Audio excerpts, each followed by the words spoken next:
Howdy, I'm Jeffrey Evans, and this video is for anyone that's trying to sell real estate. This video is going to show you how to avoid one of the most common pitfalls in offer evaluation, the sales price. Have you been there? I know I have. When you're trying to sell a property and you get an offer in on that property from a potential buyer, as soon as that offer comes off the fax machine, you're looking at it and you're zeroing in looking for only one thing, the sales price, right?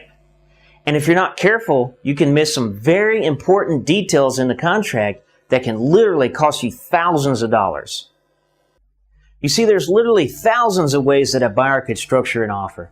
So there could be all kinds of hidden repair costs, closing costs that you have to pay for that aren't normally paid, anything you can imagine.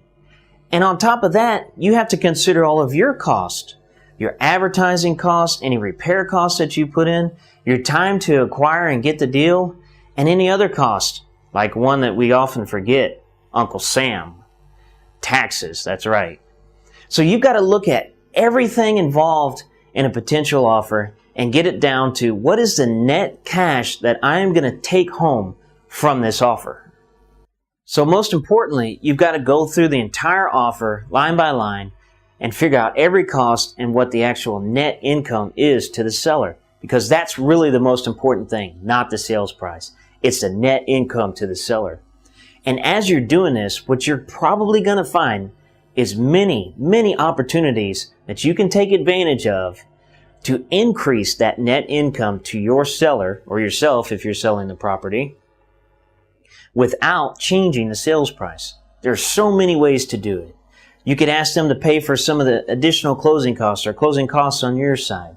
You could maybe ask the realtors involved if they'll take a lesser commission so that you could have more income. Of course, you'll have to sell it to them a little bit better than that. But anything you can imagine, back taxes or insurance, anything that comes up in the contract, any repairs maybe that the buyer wants the seller to do, maybe you could negotiate those down or do some trade-offs there.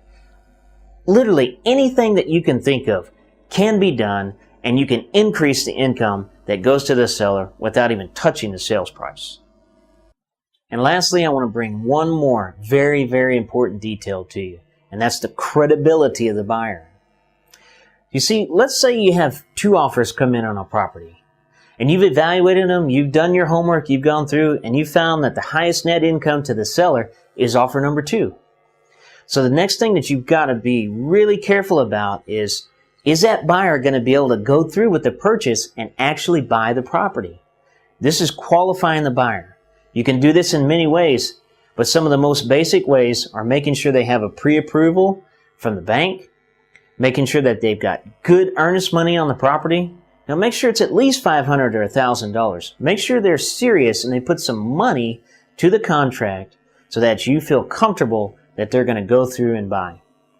And lastly, experience is the best teacher.